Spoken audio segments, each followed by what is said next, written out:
Have you ever pondered the origins of our modern-day indulgence in wine and revelry? Well, the story begins with a Roman god named Bacchus, the deity of wine, agriculture and fertility, whose influence gave birth to some of the most thrilling celebrations of antiquity, the Bacchanalia. Our tale begins in the heart of ancient Rome, where Bacchus, also known as Dionysus in Greek mythology, reigned as the god of wine. But Bacchus was not merely a deity of intoxication. He was a complex figure who also represented the primal force of life, the cycle of birth and death, and the joy and sorrow that accompany them. Born from the love affair between Jupiter, the king of the gods, and the beautiful mortal woman Semele, Bacchus was destined for a life of both glory and turmoil. His birth was dramatic, as his mother perished before he was born, forcing Jupiter to sew him into his thigh until he was ready to be born.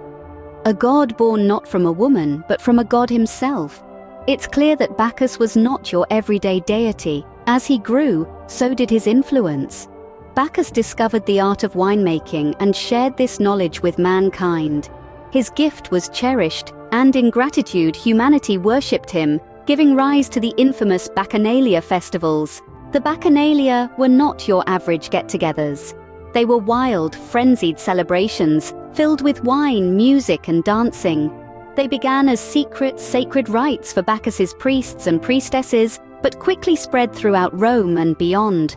The participants, known as Bacchants, would often lose themselves in the festivities, reaching a state of ecstasy and spiritual freedom.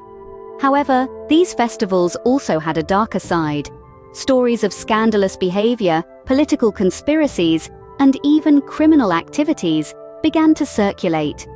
The Roman Senate, fearing the loss of control and societal order, issued a decree in 286 BCE, heavily restricting the Bacchanalia. Despite the restrictions, Bacchus's influence persisted.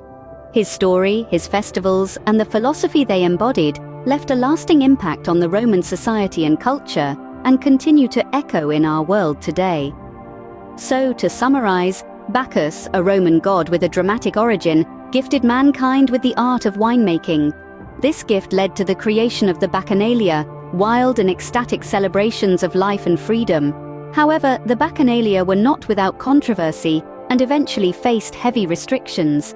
Yet, despite all odds, the legacy of Bacchus and the Bacchanalia continues to live on, reminding us of the primal joy of life and the liberating power of revelry. So the next time you raise a glass of wine, remember Bacchus, and maybe, just maybe, you'll find a hint of the Bacchanalian spirit stirring within you.